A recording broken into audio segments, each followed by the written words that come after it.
Thanks for joining us this evening. We know that this is a bit of an awkward time for a lot of people, dinner, children, that sort of thing, but we always have to make sure that we have the opportunity to bring in people who are on the opposite side of the world for us and whose days are just beginning. So it is my great pleasure to welcome Sandra Naumann to talk to us this evening. Amy, can you pop onto the next slide for me? Thank you. So we always start out, and for Sandra's benefit, we always start with an acknowledgement of country in Australia to recognise the First Nations people. So I would like to acknowledge the people who are the traditional custodians of the land. For the Alive Centre, it's the Wurundjeri people. I am on Ngunnawal country, and I pay respect to elders past and present, and extend respect to any Indigenous people who are present with us today. Next one. What we also do, Sandra, within Alive is recognise the lived experience within the room. Because we work on an embedded model of lived experience within Alive, we always like to acknowledge that expertise and say that we always like to speak honourably and respectfully about ongoing emotional distress, people's experiences of trauma, mental ill health, and the work of caring and experiences of care within this context. We are committed to values of lived expertise, practice wisdom, being outcomes driven, authenticity, inclusively, and being brave. So this is a little bit of context setting, I guess, for you about what the Alive Centre is about and how we operate. So we did briefly meet before, but as Dana said, I'm one of the co-directors of the Alive National Centre, as is Vicky. I am also the lived experience research lead. I am a lived experience researcher myself, and we're really proud of what we do within our lived experience research collective, which is embedded within the Next Generation Researcher Network, which you'll hear about in a little while, who are the hosts of tonight's session.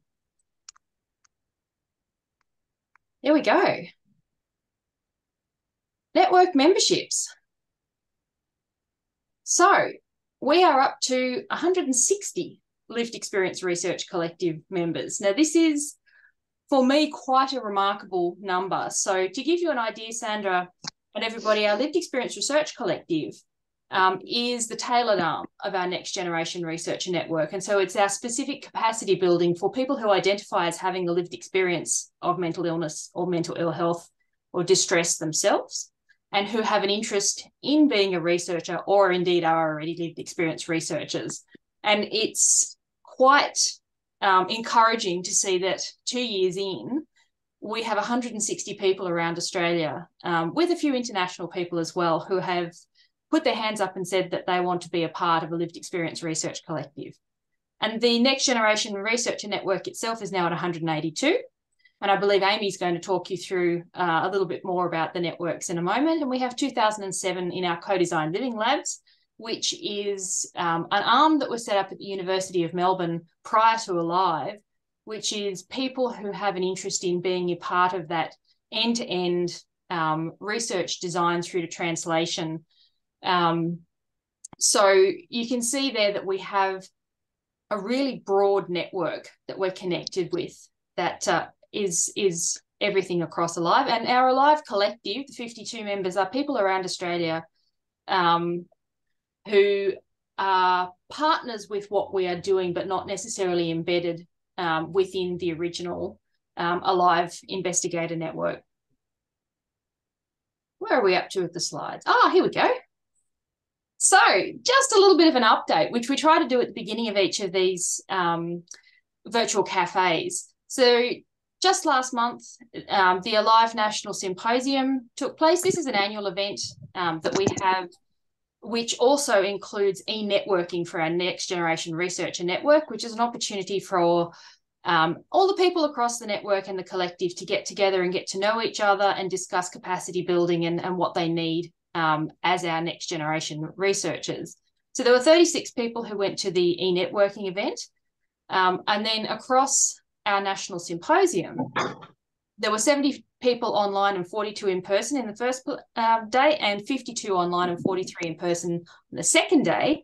And what you have in the photo there are those of us who are fortunate enough to go to Darwin which is where we held our symposium this year, and really connect in with particularly the First Nations people who presented across our first day.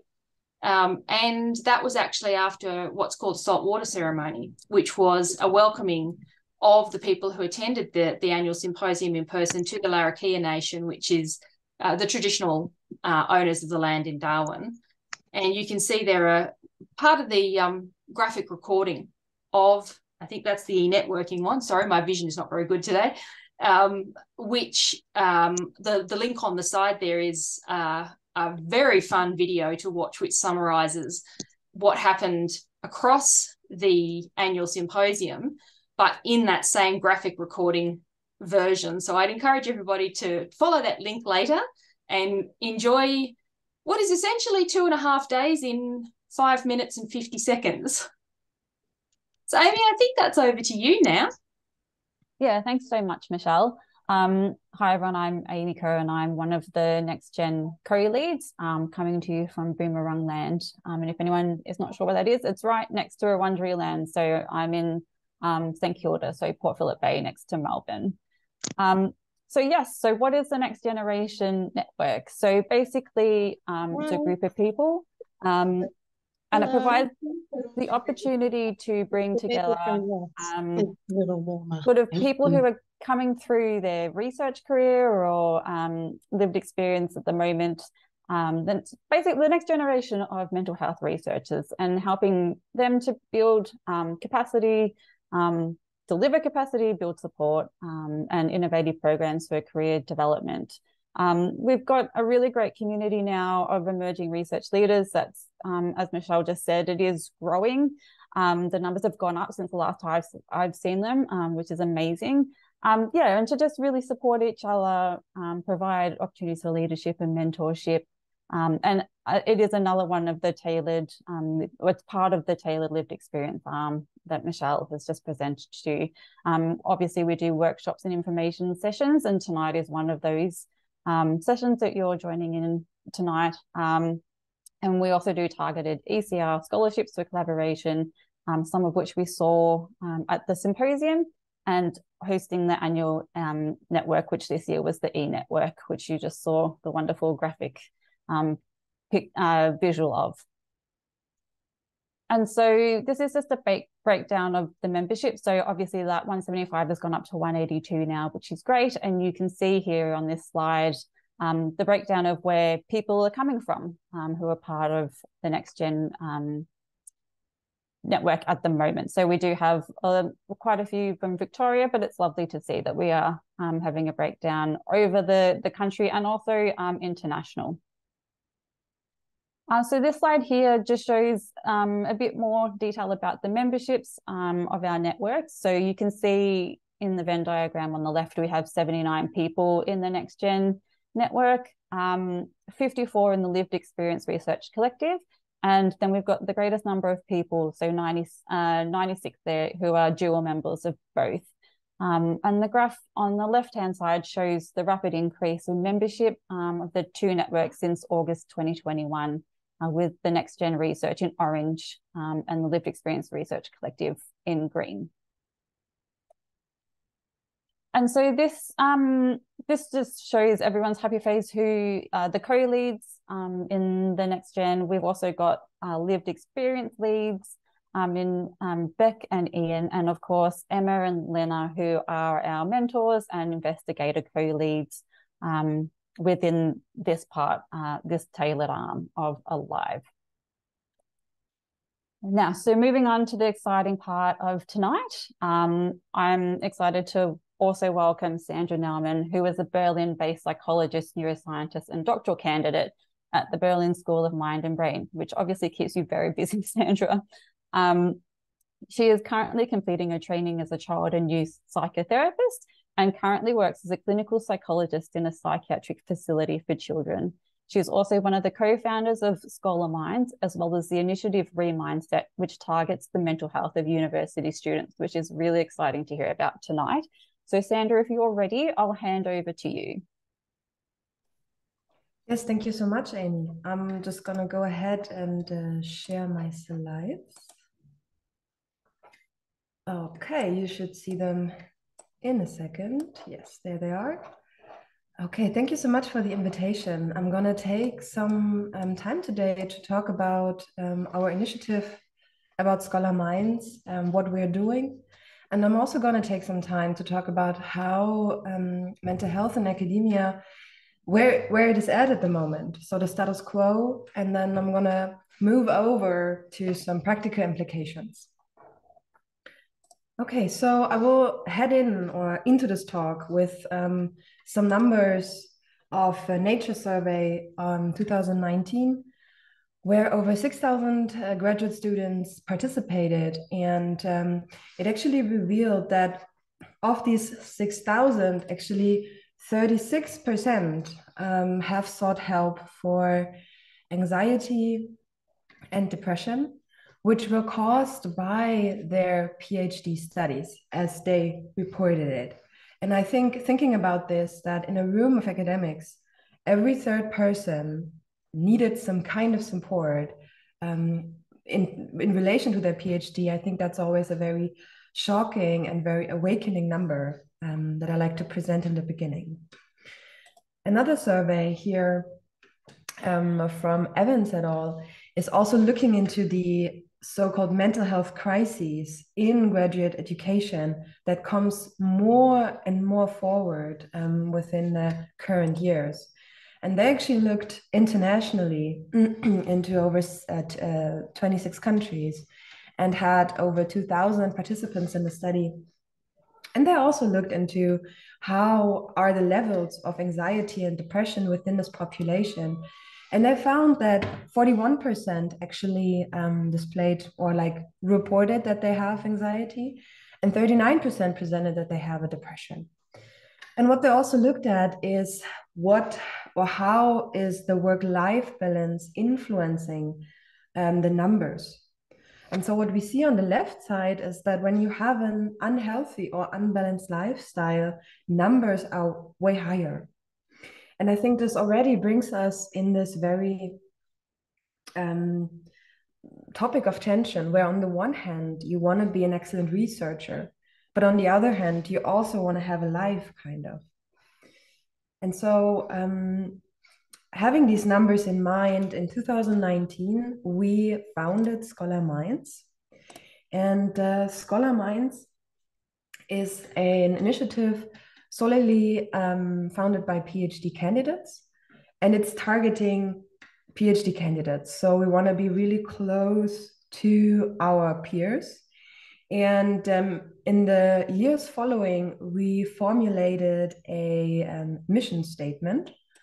And we actually want to strive to ensure mental health in particularly Berlin's early career researchers. And we're doing this by improving the status quo, both on the individual, but also on the institutional level. And what we mean by that, so these early career researchers that we define here are both PhD candidates, but also postdoctoral researchers. And what's very crucial to our initiative is not that we're talking about mental health in the sense of that we mean the absence of symptoms, but we want to provide support even before people are in a situation of saying, I have a depression, I have a depressive episode, I am anxious. So we want to kind of provide preventative measures to maintain mental health across the PhD that can take several years, right? And really provide help to have psychological functioning and resilience within this time. And it's both on the individual and the institutional level. So in the beginning, we really targeted PhDs, but then we got more attention, and now we also try to stakeholders like the graduate school coordinators, like PIs, to also understand their situation and to understand how we can also make changes in the system.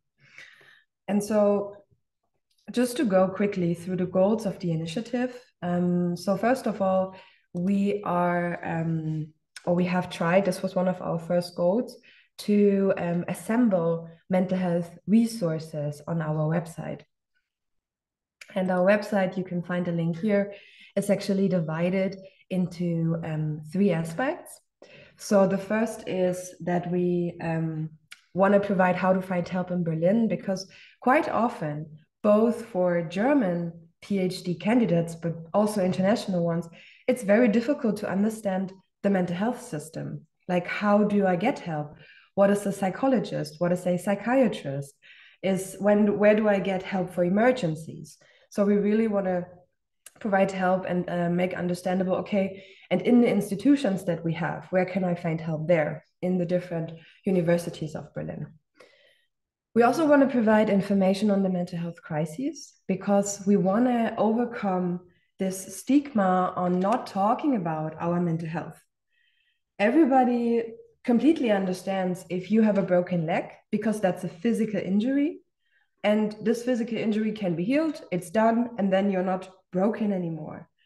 But people have difficulties talking about their mental health because I think they don't know enough about it, and they are not sure what to do if someone comes up and says, hey, I have a depression. There doesn't seem at first glance an easy fix for that. And in the last part of the website, we also talk about our activities. So we do different things to create awareness. And I want to quickly walk you through them.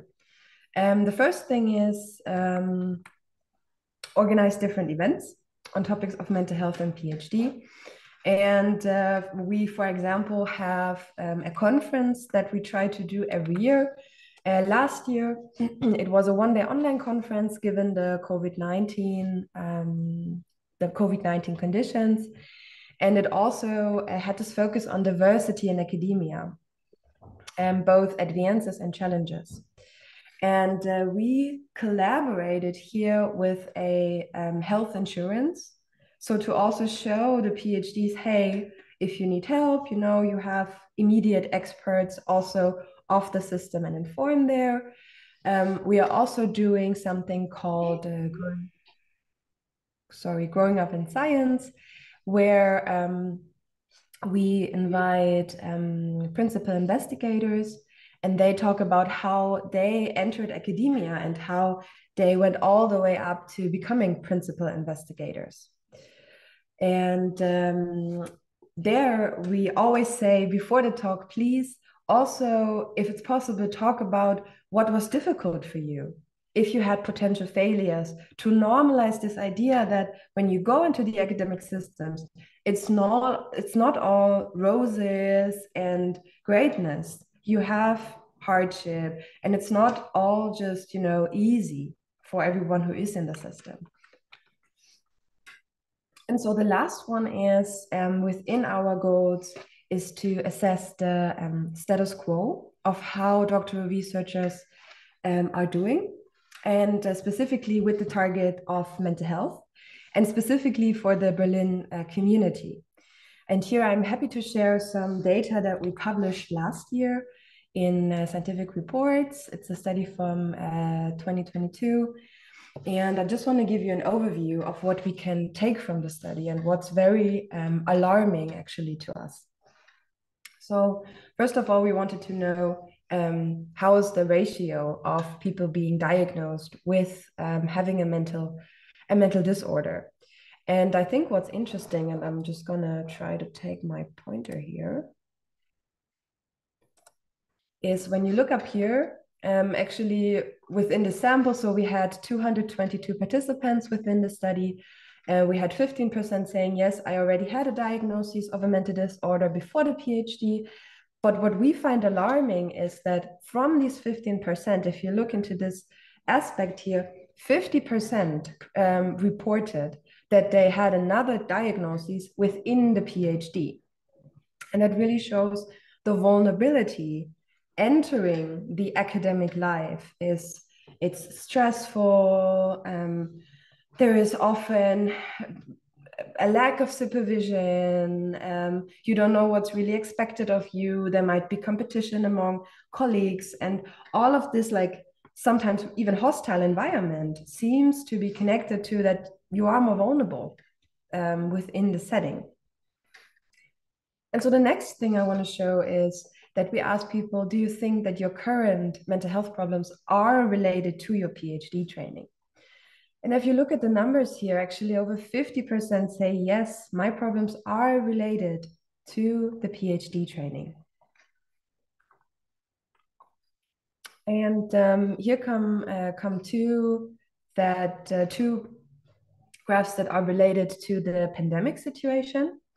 So on the left-hand side, you see the change in satisfaction before the pandemic and then within the pandemic times. And here it's a self-report. So it's not something that we collected before and in the pandemic, but we asked the people at one time point, okay, please think about how was it before. It's not the ideal way to do it, but this was the best way we had at this moment. But what we do see here, pre is in light blue and post-pandemic, so in the pandemic times is in dark green blue, is that the satisfaction is decreasing in the pandemic and the dissatisfaction is increasing in the pandemic times. On the right-hand side, we also asked how the mental health changed, their mental well-being within the pandemic times. And they said it has changed for the worse, which I think, given all the research that's coming out now, it's not a surprise. In the pandemic times where it was really unsure how your positions will be funded, if you can start your research again. I mean, I'm doing research with human participants, and so you weren't sure whether you can invite them to the lab. And when this will go on. So really schedules were delayed. And it made sense that that also affects your mental well-being at that point. And the last thing I want to show, or not, it's the second to last thing I want to show from this paper is actually we collected data on depression, anxiety, and burnout. And then we did an exploration of predictors. So what is the best predictor for depression, anxiety, and burnout? Or like not for, but like, yeah, what was the best predictor here? And interestingly, the current satisfaction was the best predictor for all three of them. So how satisfied you are with your PhD training is actually crucial to levels of depression, anxiety, burnout.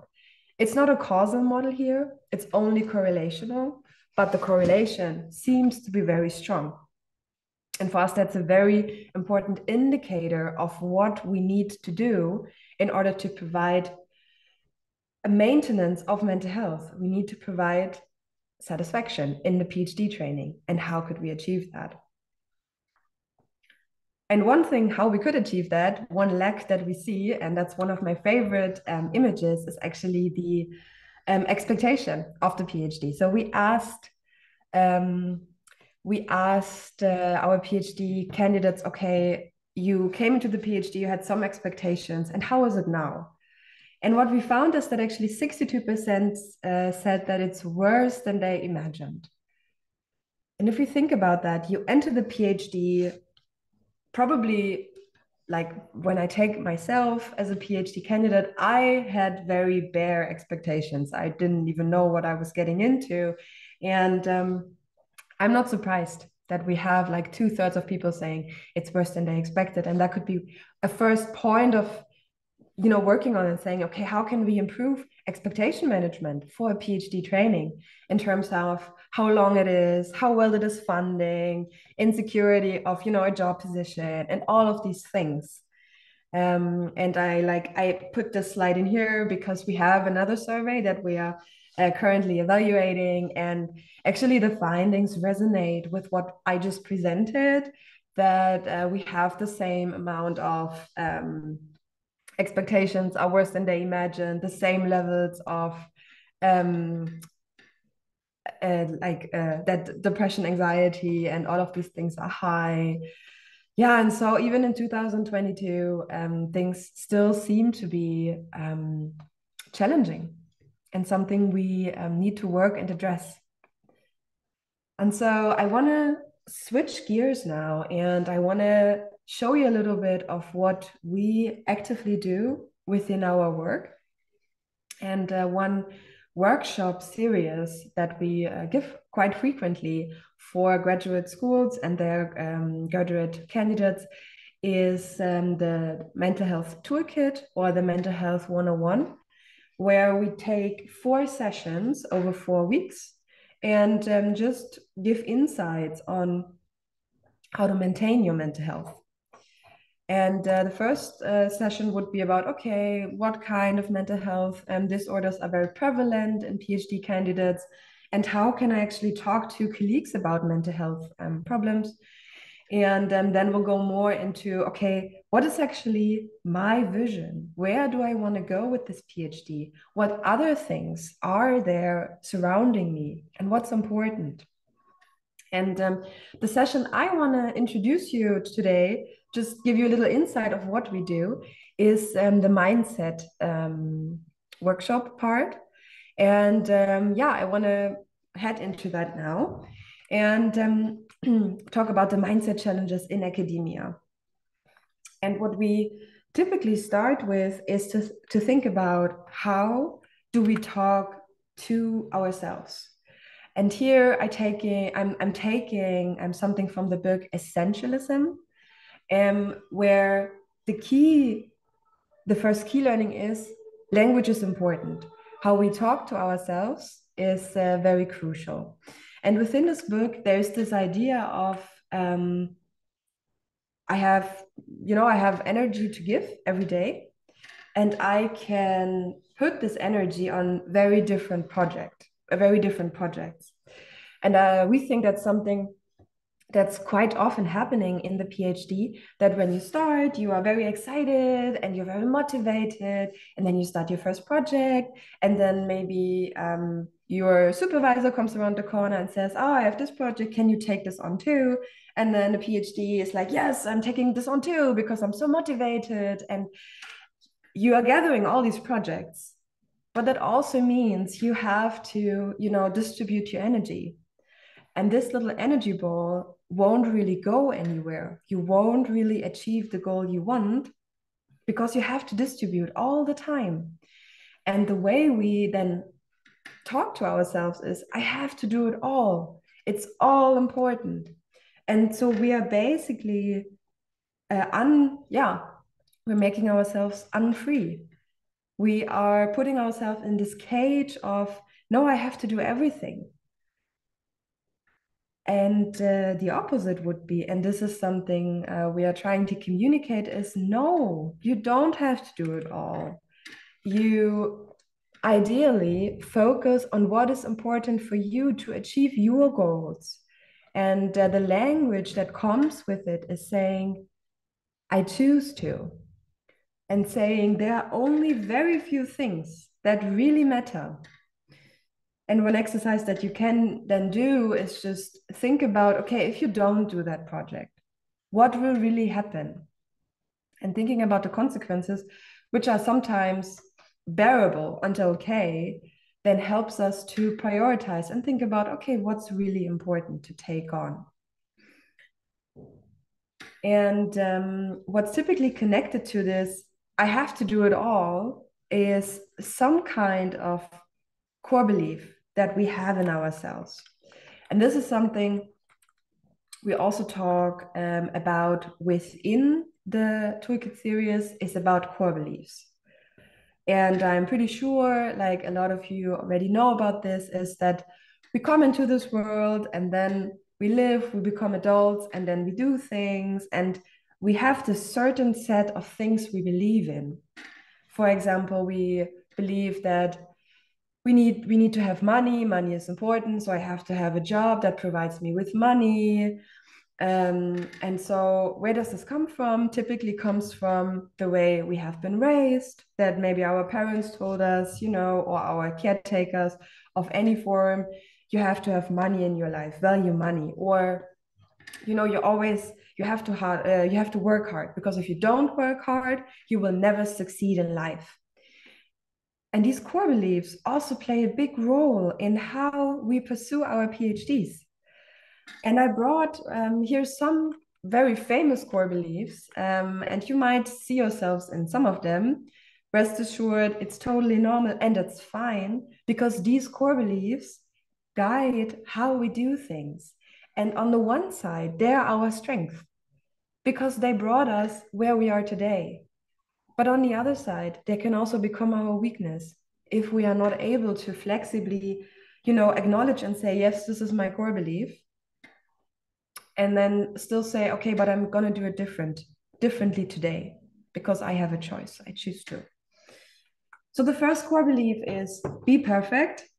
That you are in this constant belief that no one is actually allowed to see that you have failures, that you fail in your daily work, that sometimes things don't go your way. Sometimes you write an awkward email you should have maybe not written, or sometimes you make a mistake in how you write and how you code. And this culture of making mistakes is something that's not well established in the scientific community, because if you make mistakes, you will be seen as weak. That's like the core of this core belief. The next core belief is be strong.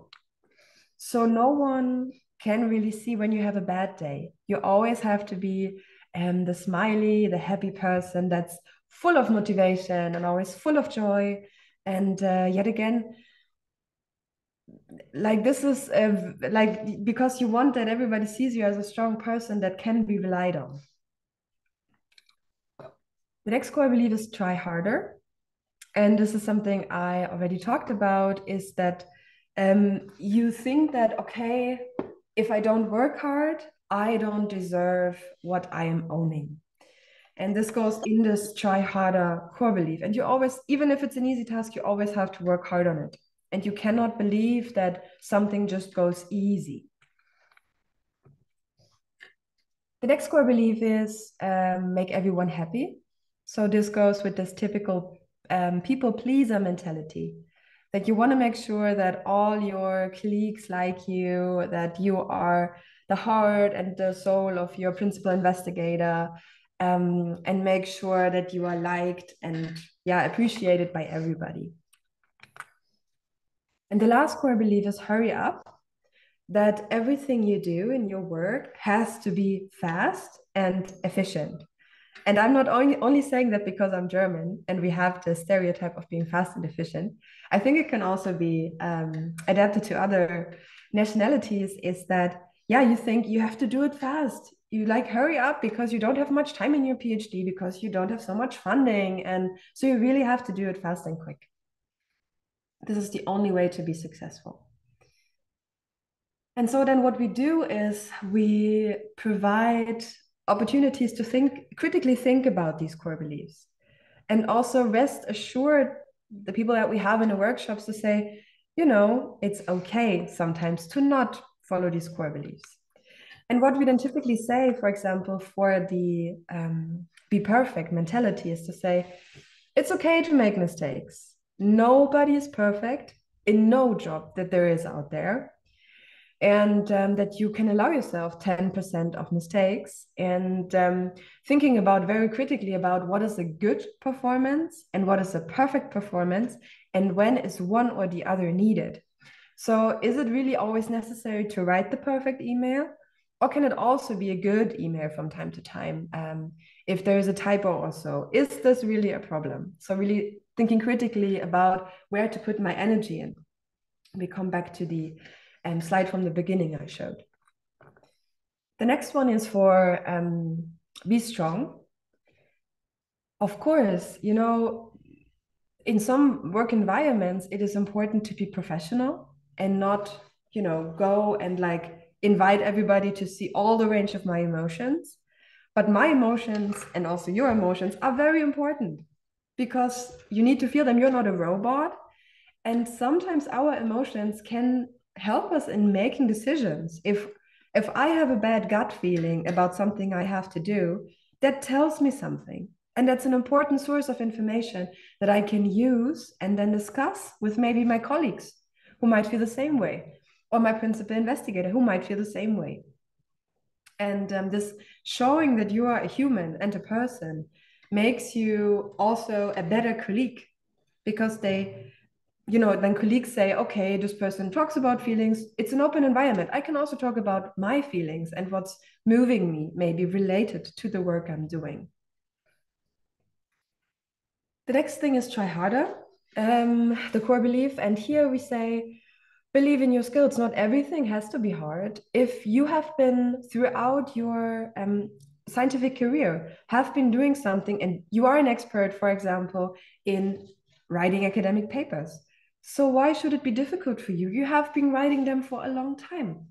Enjoy this, that you are not taking maybe as much time as others might need. And for all the people pleasers, the first thing we should always do is make ourselves happy. Because if we're constantly worried about if everybody else is happy, we are losing ourselves. And what this also might come with in the PhD is that you take over tasks from all your colleagues, but you're not doing yourself justice with that because you cannot follow on your PhD path. So you're slowing yourself down. So we say there, say yes to yourself and then say no to others. And the last point is, hurrying up from time to time might be helpful, but for some things you need time. You need time to think about your experiments and your experimental design. I like to quote one of my supervisors there who said, garbage in, garbage out. So if you have a crappy experimental design, you do the study and you realize afterwards, oh, I hurried up, I have a crappy design. You cannot do anything about it. You can write it up, but it will still be crappy because you didn't take your time to really think about it. So think about things and also plan buffers. As we know in life, not all is plannable. We don't have control about everything. So having these buffer times can really relax and say, okay, I still have the time to manage this. And this comes back to the beginning where I said, I choose to have these projects, maybe one or two, and then I also have the time to plan the buffers because I'm not overloading myself with all the different projects that I have to do.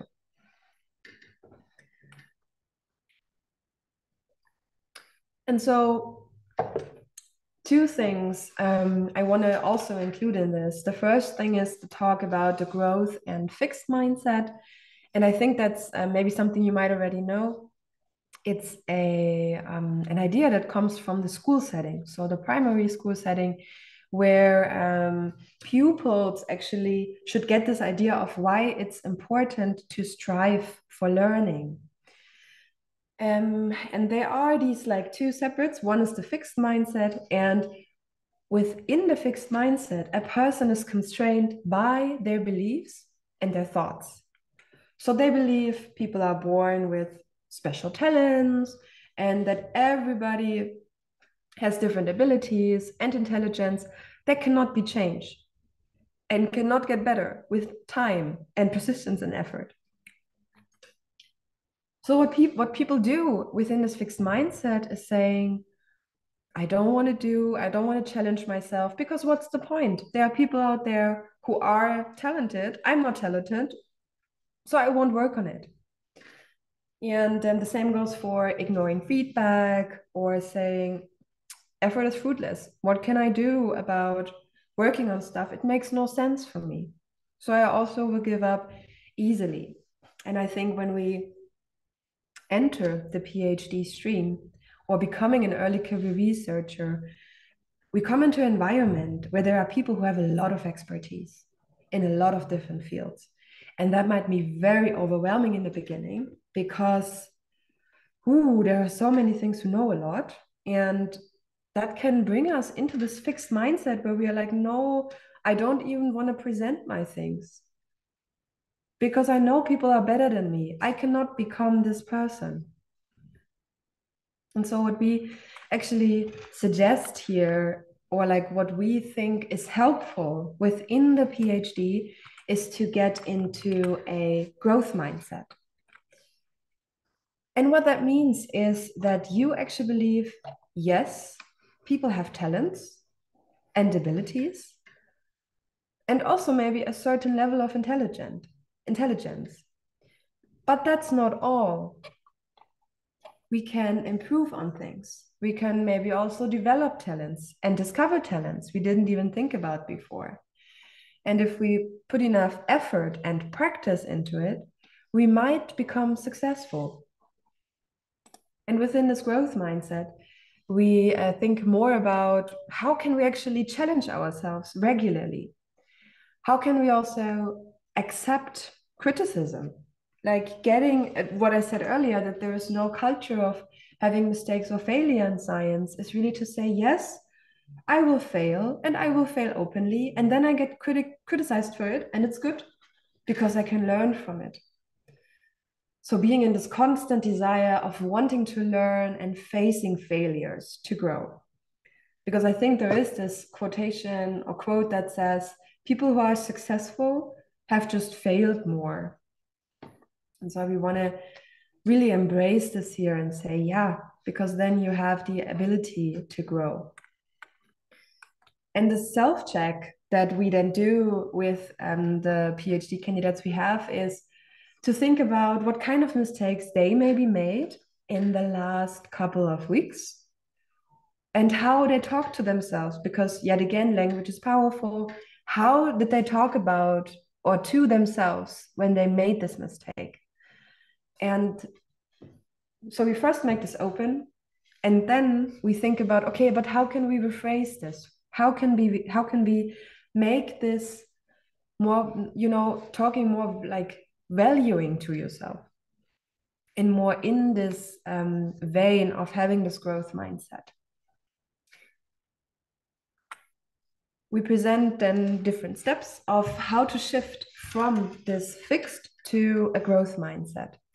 And the first thing that I already showed with this little example just now is tell yourself a different story. So stop thinking about people cannot change. I can never become an expert in XYZ because there are already experts out there and they are perfect. I'm not perfect. Tell yourself a different story, a story that allows you to grow. And what can help you to develop this story is, instead of setting performance goals, set learning goals. So I remember when I published my first paper, I was very focused on this performance goal of publishing this paper. And I was so fixated on this, and it was a very crucial process, as the reviewing process always is. And in the end, when it got finally published, I thought I would be very happy, but I wasn't. Because the way to getting there was so frustrating, because I was only focused on the performance.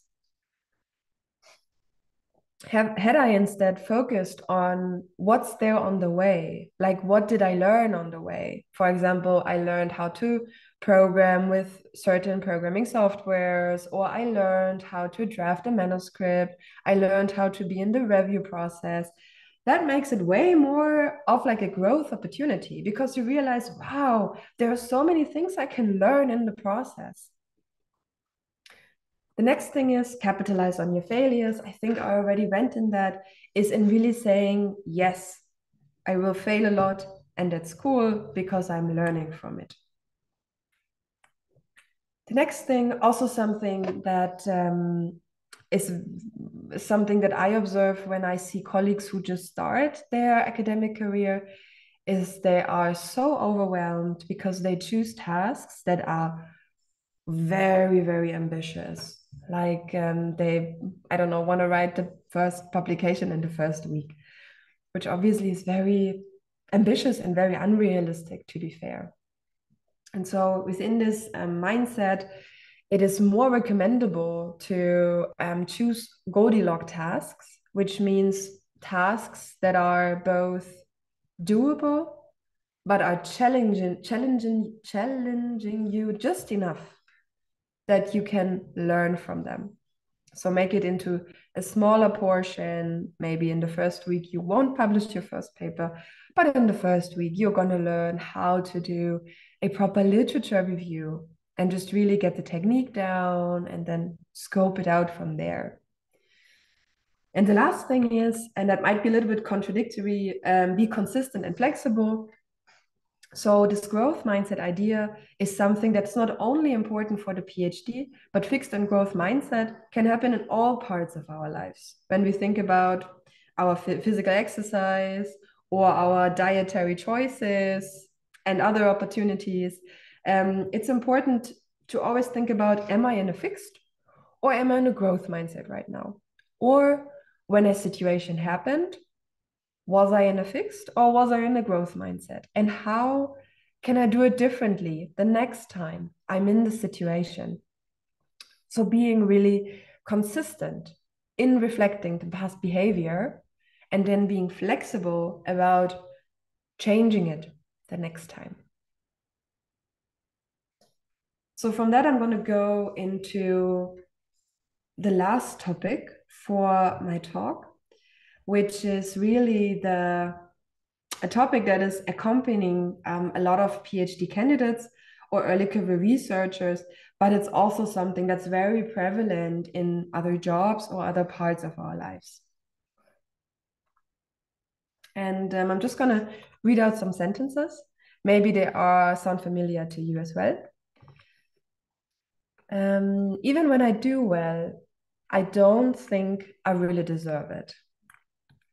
I downplay my achievements. I believe that the success I've had is a fluke. So if you ever were in the position that you thought, yeah, I have thought these sentences as well, or I have said them to someone else, don't worry, you are in a good company. Because these sentences actually belong to this whole topic of feeling as an imposter or experiencing imposter feelings. And in the research that we looked into, actually 70% at some point in their life had experienced these imposter feelings. And this term is also known under the name of imposter syndrome. But we oppose to talk about it like that, because imposter syndrome would mean it's something that is exclusively in the person. It's something that the person is responsible for.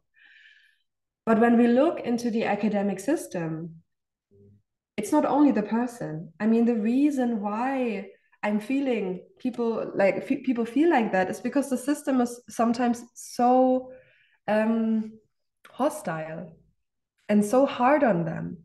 So this really enforces imposter feelings. And that's why we don't want to talk about it as having it as a syndrome. And we did a review here on the literature and thought, okay, who's actually more vulnerable to these imposter feelings? And within this review, there were 62 studies collected over 14,000 participants. And here I actually have three aspects. One is the difference between men and women. And there's actually no conclusive evidence here. So within this systematic review, it says that there was no difference between men and women. But on the next slide, I'm going to show you what interacting factors might be. On the right-hand side, here it's about the effect of age.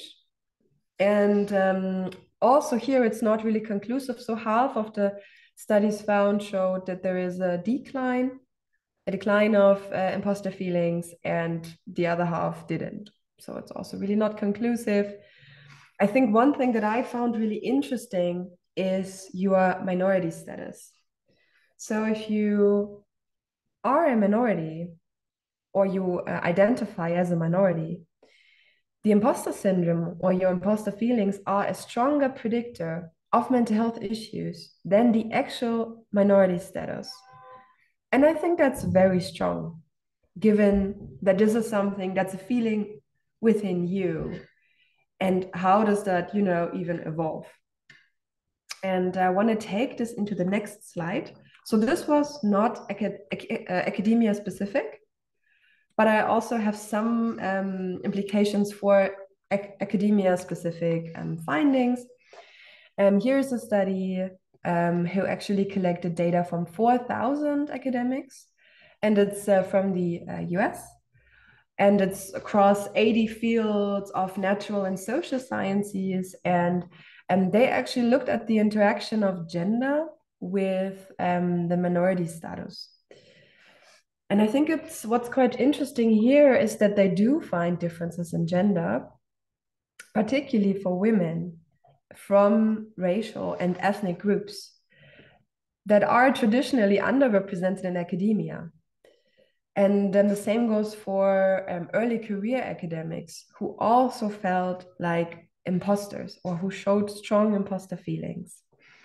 And this was here connected with the field's brilliance. So people had to rate, okay, what do you think? How much brilliance is needed within your field? And actually, it shows that the more brilliance is needed, the higher the imposter feelings were for women within an underrepresented minority. And what that does is it changes how you perceive yourself as a researcher. You develop this false sense of inferiority. And you might also experience discrimination because you might be the only person who has a minority status and you still want to do good research, but this is, already affecting you because you have these mainstream groups, which at the same time might also limit your career options. And again, what within the situation we offer our PhD candidates who go through the toolkit is to work on the 5 R's with us, which were recommended by Alio et al. In 2020. And the 5 R's are comprised, first of all, of recognize it. So recognize your imposter feelings. And we typically, I just have this here as an example, we offer a self-test where they can see, okay, where am I ranging on the imposter syndrome? And here I just provided a QR code if you're interested. Be aware, this is not a diagnostic tool. Mental health, disorders in any form should only be diagnosed by someone who's licensed as a mental health professional or a clinician. So first of all, we're doing this aspect of, recognize it and understand, okay, yeah, this is a topic for me for sure. And the next one is then be rational about it. And what that means is that you really think about, okay, these are my imposter feelings, but what have I already achieved in my life that can counteract these feelings? Really going into this rational thinking, collecting objective facts of my achievements. And it's not only about those obvious achievements of having several degrees, being in a very competitive graduate program, maybe also being in a very competitive postdoctoral program. It's also about successes like I have a good work-life balance, or I have a hobby that I cherish. So being really rational and taking these facts and collecting them. Because when you have collected them, you can use them for the next step, which is the step reframe, where you can use this against your imposter feelings. So when your imposter feelings say, you are not good enough, you can put against them and say, well, I have already achieved this, this, and this, and this. So I acknowledge this feeling, but I also know there are other things I already achieved. So I might be more confident now to go into the challenge I need to face. Because this is where the imposter feelings typically show up. Imagine, like today I have to give a talk, and before the talk, I'm like, oh, I'm so nervous. I don't know. People will think I'm not a good presenter. I don't know what I'm talking about. And I have to have these feelings ready as well, these rational thoughts ready as well, and say, well, I have given many talks on mental health. I have carried out studies, relax, focus. Because on the one hand, these feelings are very valuable because they help me focus on the talk that I need to do. And they tell me, yes, you have to, put resources and energies in this. So I prepared the talk properly. And so it's also giving me resources, but it cannot go into the extent that it's stopping me from doing what I have to do. And so there are 2 more steps which kind of go together. ready just means that you you try to get away, like get rid of the negative feelings. So this is really like the step after reframing, that you let it go. And repeat means that imposter feelings, probably you'll never overcome imposter feelings. They might decrease over time, but they will always be there. And having, this reframing available to you can already help you in these situations and make you more resilient and make you able to do the tasks you need to do. And with that being said, I would like to conclude my talk, and I just want to summarize the learnings. So I started with the current situation in academia, and I drew a picture that is, to me, actually quite dramatic, that we have so high numbers of people who are suffering in the system, and that they typically come out when it's already too late, so that we don't have these preventative options for them. And there we need to do more. And one thing we can work on, and today I only talked about the individual, but one thing we can do is challenge our own mindset. And because this is our, companion throughout the academic life, but like throughout our whole life. One thing can be helpful is like to shift from a fixed to a growth mindset. And when it comes to imposter feelings, which are very prevalent in early career researchers, is to acknowledge them, because they are important. Everything our mind tells us is important, but also be able to rationalize and let go of them. And with that being said, I want to thank you for your attention, really. And I'm just providing some options to how to get in contact with us. You can write us an email. You can go on our website, see our resources. You can also sign up for our newsletter where we advertise our activities, or you can find us on Twitter. This is how I got found by the organizers. And with that being said, thank you so much again.